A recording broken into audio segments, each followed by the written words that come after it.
Hi, I'm Robert Corrick, and today I'm talking about dynamic accumulators.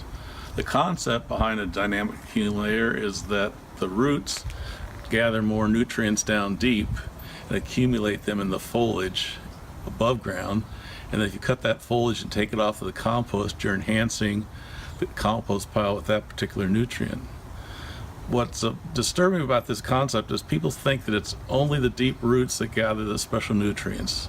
In other words, comfrey is supposed to get roots down to 10 feet and gather lots of calcium. Well, one, it doesn't get roots 10 feet deep, and two, if it did, there's still an awful lot more roots near the surface than down deep. So we're going to look at a dandelion today and see what we can find in the way of the roots. There we go, taproot and all. Now I'm going to wash this off and take a look at it. You see where I damaged the root with the spading fork. Okay, so here's the best we could do with digging up this dandelion. Now it looks like it's a short root, but given the height, the root is quite long. But it's broken off here, and even that looks like a small root. As a rootlet, it can go many inches before it terminates in a single taproot cell at the apex bud at the end of the root. Unfortunately, we hit the root with the shovel, spading fork rather, but you can see then how many roots there are in the upper portion of the root stock. And so that's the best we could do with this dandelion. Now let's take a look at dandelion roots.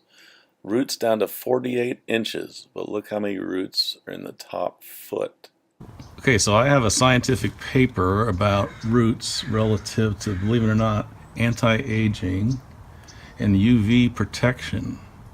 And in that study, they found that the roots contribute the most to UV protection and anti-aging, not the greens at the top.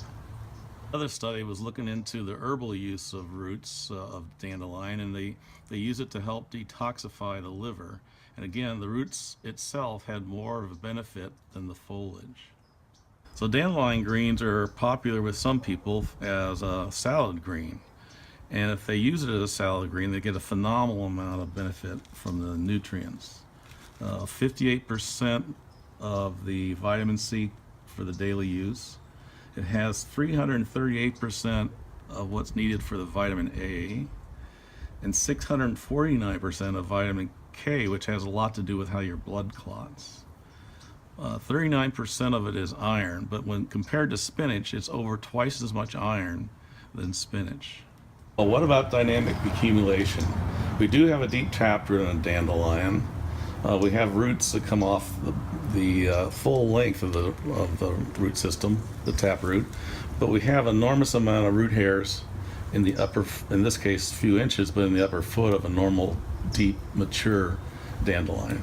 So where is it getting the nutrients for that idea that the root is better for liver problems as an herb compared to the foliage? And yet the foliage has much more of the nutrients for salad greens, so to speak. Well, when they talk about the root, they don't say what part they're grabbing. So we don't know if they're just getting the upper few inches or a foot. Chances are, I don't think they're getting the roots down 4 feet deep like we saw in that drawing. So as far as dynamic accumulation, we really can't tell from the example I'm using because there's conflicting information. What's good about that is it means that dynamic accumulation doesn't work across the board for deep taproots accumulating the nutrients that the upper roots would not gather.